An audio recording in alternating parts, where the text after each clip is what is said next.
their jurisdiction. At approximately 9:05 p.m. that same evening, our 911 center received a call from the mother of Aonesty Selby stating that they were on a logging path near Orbit Hunt Club. They were at that location because they had received information from a friend of Aonesty who actually on Wednesday night, the 11th, had shared her location via social media. That friend did not see that location share until Friday when she heard the news that Aonesty was missing. When the mother of Aonesty Selby notified our dispatch that they were on that logging path, they were advised to stand by until deputies could arrive. They did not, but they proceeded to search the roads and the paths in that area. They unfortunately discovered the body of Aonesty Selby that evening. Our deputies arrived 12 minutes after that 911 call was replaced. Our investigators and other personnel secured the crime scene and began our initial investigation, which included a forensic examination of Aonesty's phone, which was recovered at the crime scene. Based on information received that night, which was confirmed by the cell phone examination, Aonesty earlier that day took an Uber, or earlier on Wednesday, took an Uber from Williamsburg to an apartment complex on Coral Key Place in Newport News. She arrived in Newport News at 1:49 p.m. on Wednesday, January the 11th. Based on the investigation, it was determined that Aonesty may have been seeing a guy named Darius who lived in Newport News. Darius was later determined's real name was Andarius McClelland. In fact, sent Aonesty money via Cash App to pay for the Uber from Williamsburg to Newport News. Investigators began a search for Andarius McClelland. That search revealed that he and his brother resided in an apartment on Coral Key Place. Also, it was determined that a 2021 Dodge Charger with North Carolina license plates was registered to Andarius' brother. During the course of the investigation, investigators searched the Flock LPR camera system. That 2001 Dodge Charger registered to Andarius' brother is caught on an LPR camera leaving Isle of Wight County and entering Newport News at 10:47 p.m. on the 11th. Interviews with Andarius' brother revealed that Andarius and Aonesty were at the residence in Newport News on the 11th, and they both left together at approximately 7:15 p.m. that evening. During the investigation, it was learned that Andarius' brother kept a 9mm handgun in the home, and on the morning of Friday, January 13th, Andarius McClelland attempted to sell that firearm but was unsuccessful. That firearm, which we believe is the murder weapon, was recovered from the house as a result of the search warrant conducted in Newport News last night. Based on several other interviews and our investigative processes, search warrants were obtained for the home and person of Andarius McClelland, his brother's car, which was impounded by our investigators yesterday morning. It's important to note that between Saturday, the 14th, and Tuesday morning, the 17th, Isle of Wight investigators conducted surveillance on various locations throughout Newport News and Williamsburg in hopes of locating Andarius McClelland. Tuesday night, January 17th, with the assistance of Newport News Police Department, a search warrant as well as an arrest warrant were executed at the home of Andarius McClelland. He was taken into custody and transported to our office. Andarius McClelland told our investigators that he and Aonesty had been dating off and on for the past 2 months, and that from time to time she would come to his apartment or he would meet her in Newport News. On the night of January the 11th, she was at his apartment. When his brother got home from work, he asked to borrow the car. They then left, went to a store, and then, as was commonplace for them to, during their times together, they would look for a location to hang out and smoke marijuana.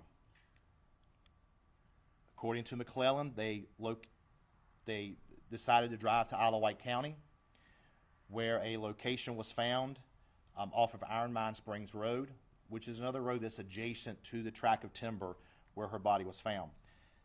According to McClelland, they drove up the path. They spent some time talking, smoking marijuana, and at some point an argument began over their relationship. And Andarius tells investigators that he had the firearm on his person or in his hand at the time, and during the argument, he fired the weapon, striking Honesty. He says he then panicked, left the area, and went back to Newport News. Subsequent to his arrest, Andarius McClelland is being held at the Western Tidewater Regional Jail on a no bond status. So that is a brief overview of the investigative process. There's more information that you guys will gather when the search warrant affidavits and the criminal complaint are released.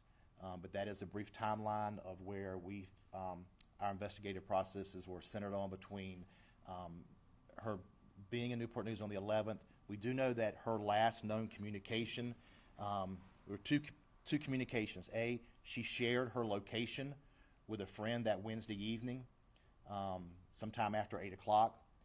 And then she also sent another form of a communication, a text or a phone call, around 8:30 that evening on the 11th. Shortly after that, there are no more communications from Aonesty Selby's cell phone. Brief questions. Okay, first of all, there was a call made by the family to James City County. Correct. To James City County Sheriff's Office, saying, "Hey, we have located her, and this is where she is." They are claiming that nothing happened until they came around and found her body on the logging road. Can you fill that in? So we received, as my knowledge, and Investigator Kaufman, correct me if I'm wrong, we received no information from James City County. We got the teletype early morning of the 13th that she was missing. Later that evening, the first communication that I'm aware of that we had any information on the logging path or any locations here in Isle of Wight County was when her family called on at 9-something that evening. On the 11th? On the 11th, yes. Have you had any conversation with James City County to fill in the gaps of that? No, I have not. This is the first time of hearing that they possibly contacted James City County. We've had information and we shared information with James City County throughout. They were instrumental in helping us to get to know more about Aonesty, who some of her friends were, some of the individuals that they talked to during the course of their missing person investigation. Was there any other camera footage around the area of Blue Ridge Trail? No. Blue Ridge Trail is an extremely rural location here in the county, so there's no other camera footage in that area.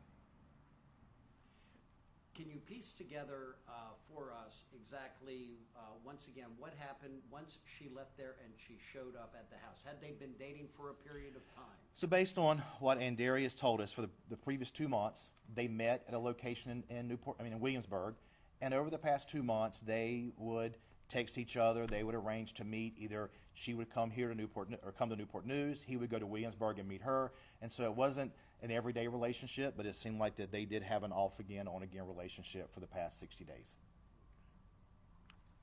Any sign as you all were going through her phone that there had been past issues or any kind of arguments? I know it's a short time period, Right. but anything else that kind of leads you to think there may have been something that... So we did a preliminary investigation, forensic download investigation of her phone. And so that investigation is still ongoing now. But what I can tell you based on what we've seen the past couple of days, no, there was no indication that there were previous arguments, previous disputes between the two, no. What was his demeanor while he, in your own words, was confessing to doing this? So Sergeant Kaufman conducted that interview, and I think he's probably better able to answer that question. And for the record, a family member is the one who told us about the James City County connection. Okay, it may be, and I'll check that, Andy. But like I said, based on what we know during the course of the investigation, I'm not aware that that I or any of our investigators had conversation with James City County concerning that they maybe had a location share or something that evening. So throughout the interview, he was cooperative through the interview, even though he was lying through quite a bit of it. Luckily, we had our ducks in a row, and we had the information on how we believed that the timeline played out, so we were able to pick apart his story. But he appeared remorseful. He was crying and sobbing at one point. But at the beginning of it, he was giving information, but I would say it was in half-truths. He would tell us a little bit that was true and then take us off on a different route to try to hide the real story. But the bottom line, according to you and to the sheriff's office here, is that he confessed to shooting her, killing her, panicking, and then leaving. Correct. That was the critical part, of course. At Yes. what point did he get to that? That was towards the end. We had to get through the weeds of all the other stories and his other versions of how things happened. But once we took away all their options and picked apart his stories, there was nothing left but the truth. Did he say what type of an argument it was, what they were arguing about? He did. We're not going to go into detail at this point with that, but that will eventually come out. Okay, and where did he shoot her? Right on the location that we Where found on her. the body? Yeah, we're going to hold off on that for right now. Just for clarity on that, inside of the vehicle or were they outside of the vehicle? They were outside the vehicle. Once again, her family is saying that law enforcement failed to follow up on leads and her family had to go find her body. Any other comments on that? No. I will say that we have reached out to Honesty's family. They were aware, actually, before we left the scene of Newport News last night, and Andarius McClelland, as he was being placed into the patrol car, investigators, actually with Sergeant Coughlin, was on the phone with her family, notifying them of an arrest. And then we'll be having some additional conversations with her family this week, filling in some of the gaps. In situations like this, it's understandable that families have a lot of questions, and we would like to have the opportunity to sit down with them to answer those questions and fill in a lot of the blanks for them. And we'll make that effort this week to do that. Real quick, you had a search warrant from the phone. What else did you find in her phone that helped you connect the dots? So again, the search warrant, the forensic download on the phone is in the preliminary stages over the weekend. Like everything, phones have become a part of our lives. There are many computers that people wake up in the morning, the first thing they grab is the last thing they lay down at nighttime. And so there's always a trove of information on those phones. So we were able to piece together, based on things that are on her phone, her use of the Uber app, again, her location share, some conversations that she had with other people. And so there's a lot of electronic data that we get in this cell phone dump. And so our investigators are still kind of combing through all that. And you mentioned you had a nickname for him earlier. I imagine that was also found in text messages. So there were, and so that was part of the investigation, is that on her Cash App and some other modes of communication, there were nicknames that she used for individuals and that they used for her. And so part of the investigators had to go back and do some research to kind of find out what were profiles and things like that nature, and that's how they ended up that even though there were different handles or login names used, that the person that was doing some communication with her was in fact, McClelland. So in this case, the phone was critical. So we do think that the phone was critical, and then also in any investigation, a lot of people have information, but they think maybe that information is not that important. How can that solve the case? And so that was information in the phone was critical. I would tell you that anytime as an investigator is trying to establish a timeline is also crucial to a case. Having the flock LPR camera system, that we were able to catch that car, which as a matter of fact, that based on those LPR cameras, that hit of that car was the only time in the past 30 days that car has left Newport News, the Newport News Williamsburg area. That car has never been to Isle of Wight County before in the previous 30 days. And so that camera was another big piece for us. And then lastly, and we'll end on this, it's good old-fashioned police work. These investigators were out, got called out Friday night. They were out all night until the early morning hours of Saturday. They went home and literally slept 4 hours. We're back out here Saturday at 11:30, 12 o'clock, and worked until 11:30 or 12 o'clock Saturday night. We made them go home Sunday and get some rest. They were back out here Monday. And so it's following up on leads, interviewing those individuals that maybe had small pieces of information about Honesty's life, about who she was involved with, who she talked with. Once we identified Andarius as a suspect, it was interviewing people that knew him, trying to shore up a timeline with him. And all that's in preparation that when you sit down in an interview room with somebody that you can begin to build that timeline and to question them on details. Real quick, what are the three major things you got from the phone that tied him to her? I think him sending money via Cash App. I think his address on the Uber app where the Uber dropped her off. And then I just think